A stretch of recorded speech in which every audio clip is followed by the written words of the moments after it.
when I was doing a speaking tour of universities last year, just after I had returned home from living in Palestine for 9 months.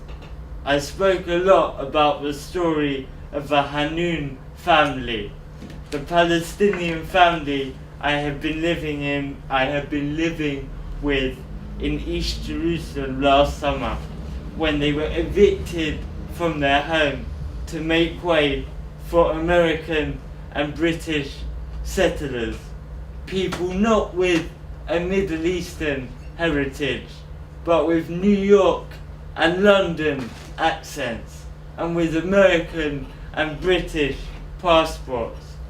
I spoke particularly about Shalihan Hanun, one of the daughters of the family, a psychology student who took an exam just 3 days after their eviction, after doing her revision out in the street, and who ended up getting the highest exam mark in her year.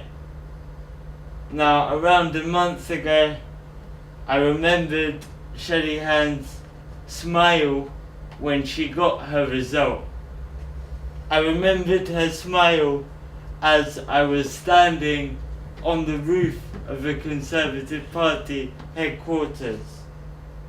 But it wasn't anarchists or violent radicals who smashed their way through the Millbank Tower.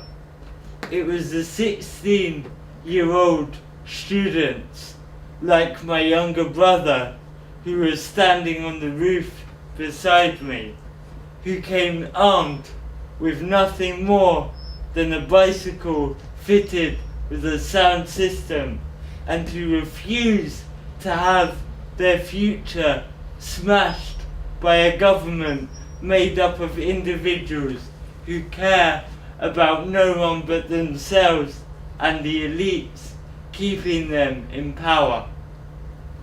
To take you back to Jerusalem, the story of the Hanun family is merely one example out of thousands, and whilst we can strengthen our arguments through these personal stories of injustice, I think it is equally important to question the very ideology that allows these injustices to occur.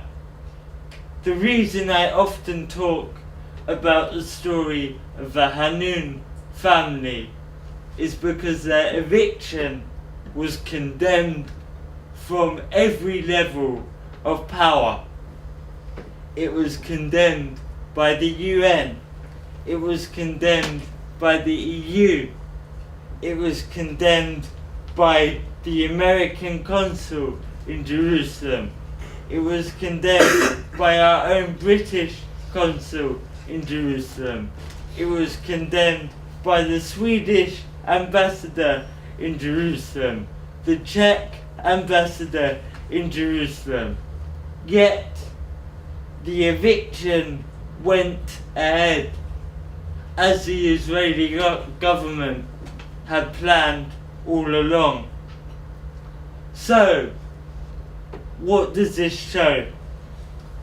To me, it shows that it is not enough to challenge only individual policies of the Israeli state. We must also challenge the very ideology that underpins those policies. It makes me sad to know that every person on the streets of Palestine will know the name of Arthur Balfour, but here no one knows the name of our foreign minister who initiated the tragedy that has since unfolded in Palestine. But although Zionism is unique in terms of the brutality of the Israeli occupation over such a long period of time, and also because of the resolute steadfastness of the Palestinian people. It is also simply yet another symptom of the cancer of Western imperialism, the same imperialism which not only denies millions of people across the globe the right to an equal education, but also teaches us in our own schools that this is okay, that this is normal, that we are somehow better than them, more developed, more civilized, even that we are more equal than them.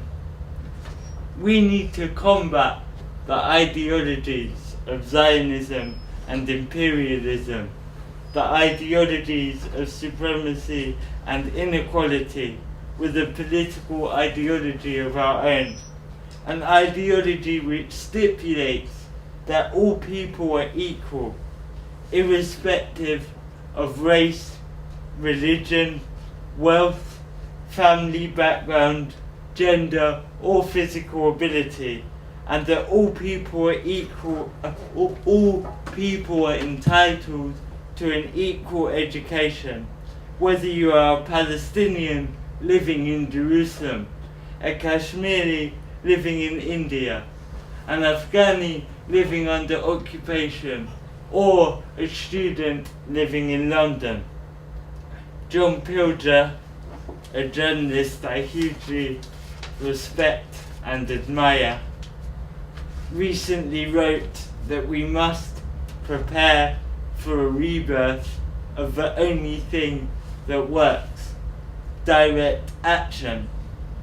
When we smashed our way through the Conservative Party headquarters in London, we were demonstrating so that people like my younger brother will be accepted into higher education on the merits of their grades, not on the size of their wallets.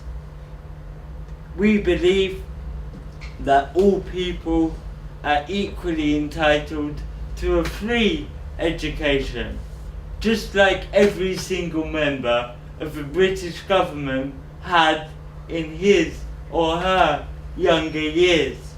In fact, if they want to impose such ridiculous fees on the students of today, why don't we make every member of the government pay the same level of tuition fees retrospectively?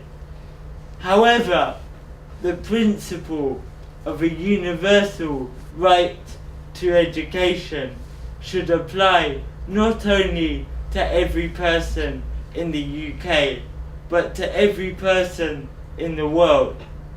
So when Palestinian students in Gaza are bombed in their universities or prevented from leaving to pursue a course elsewhere, or Palestinian children in Hebron are held up at checkpoints on their way to school, or Palestinian students like Shalihan in Jerusalem are evicted from their homes whilst they study for their exams, we should not be marching from A to B, waving flags and chanting slogans.